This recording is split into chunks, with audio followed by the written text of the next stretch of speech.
Hi, it's Aubrey, and this is vlog discussion 9. So let's get right into this. We read three readings this week. We're gonna just get right into it. So I'm gonna start with the impression management in a networked setting. So my generation, we are the social media generation, and we have grown up in an age rampant with growing social media presence all around us. And without a doubt, it has shaped our generation in ways that really as a society we've only begun to understand. This reading talks kind of just about this, specifically the way young people present themselves on social media. And the author talks about how young people post specific stuff on social media to appear happy, to appear good, and they really only show positive stuff on social media, so to an outsider, they're seemingly always happy and having a good time. But this can be really toxic in that teens experiencing real life hardships go on these apps and only see people having a good time, and it can feel really isolating. And it's an endless cycle of comparing oneself to those on social media and feeling worse and worse because of it. And our author also talks about how teens can feel an immense amount of pressure to keep their social medias clean, to give a good first impression, to in case future jobs or institutions that they're applying to may check their social media. And so for that reason, there's all this pressure for these teens to create a social media presence that is not really genuine to who they are, but instead genuine to what they want other people to think that they are. Go straight into it.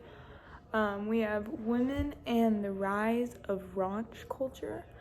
So comparable to the fact that in the 1950s, dances like the twist were being seen as crazy or inappropriate, and compared to what we see as appropriate dancing today, or how female skirt length has gone from ankle length to above the knee being seen as what is the standard. This reading goes over how things have we all once saw as raunchy have now become kind of normalized. And it's an interesting read because it does bring to light how much our society changes and grows its mind on certain things. And in most ways, this is a good thing, especially for women. We see, that women are being kept in less of a box for their personality and for what they're allowed to do and what they're allowed to say, and that they've gotten to kind of reach out of that box. But in a few ways, we have found that some things are being normalized that maybe shouldn't be normalized just because they're really kind of inappropriate. And so it's questionable whether all these things that are being normalized should be normalized or not. And it's questionable about where we draw the line, where we say, okay, this is about women getting to be outside of the box and getting to express themselves, and where we cross in the line of, okay, this is maybe just not something that we want to normalize. And then last, we go into pop culture's transgender moment. So we are living in a truly amazing time, so much progression for the LGBTQ community in the last decade, and we are beginning to see how this is changing society.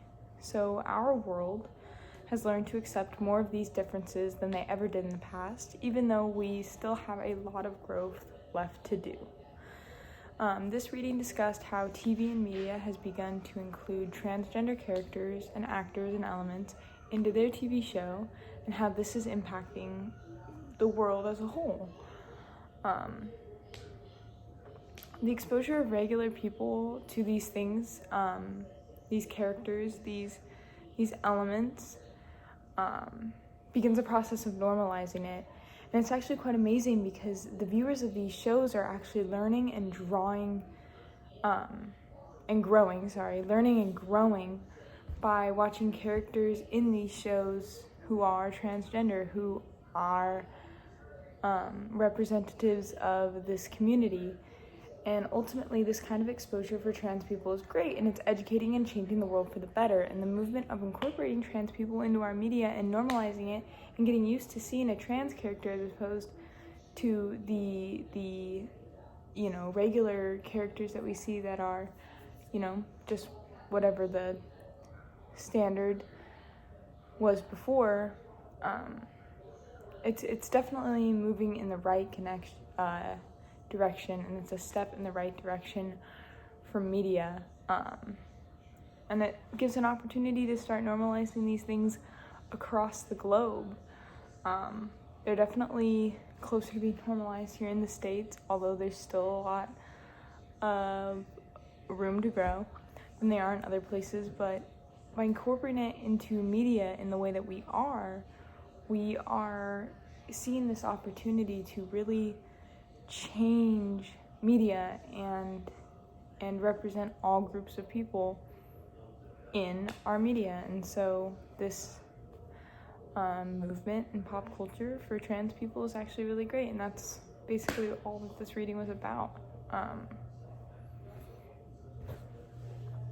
All of that being said, that was vlog discussion number 9. Thank you so much.